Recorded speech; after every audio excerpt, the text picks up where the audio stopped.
জামাতের আমির মোহতারাম তিনি আমাদের আমিরকে বললেন যে এই যে কি এই একটা প্রথম আলোতে একটা জরিপ এসেছে দেখেন। তাহলে এটার অর্থ কি? এটার অর্থ হলো যে তাকে ইনসাল্ট করা, যে আপনাদের তো কোনো পয়েন্টই নাই। 0.1 মানে 1% শতভাগের 1 ভাগ। তো এটা হলো উনি ইনসাল্ট করে শুরু করে যে যাত্রা, সেদিনই মোতা আমির আমাদেরকে বলেছেন যে তাদের কিন্তু মতলব ভালো নয়।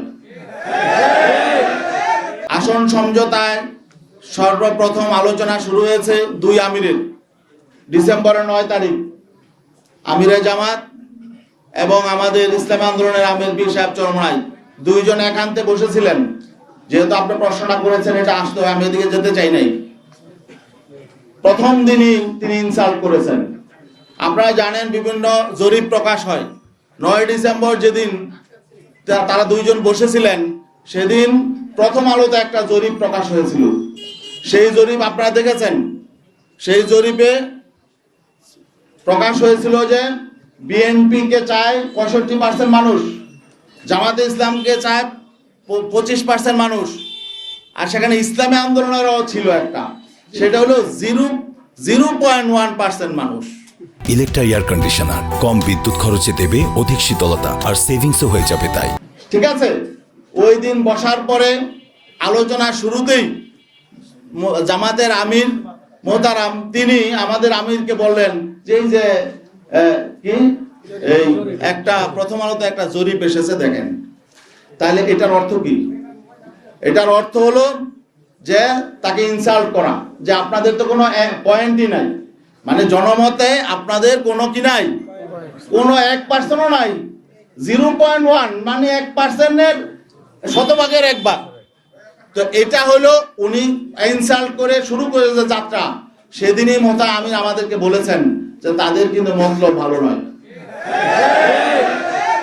তারা হয়তো আমাদেরকে সাথে বেইনসাফি করবে, কারণ তিনি আমাকে এই জরিপের কথা কেন আনলেন সেখানে। পরে আমরা দেখলাম শেষ পর্যন্ত তারা এই জরিপের মধ্যেই ছিল।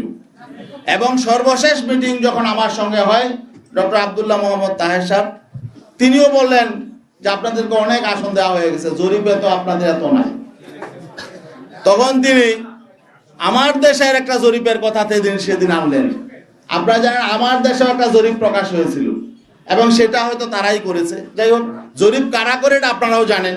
এগুলো পেইড এজেন্সি থাকে, এনজিও থাকে, টাকা দিয়া করা হয়। যাই হোক, তো এখানে ওই জরিপের ফলাফলটা কি, রেজাল্টটা কি ছিল, যে সেখানে বিএনপি কে চায় 34% মানুষ, জামাতকে চায় 33% মানুষ, এনসিপি কে চায় 7%, আর ইসলামী আন্দোলনকে চায় হলো 3% মানুষ।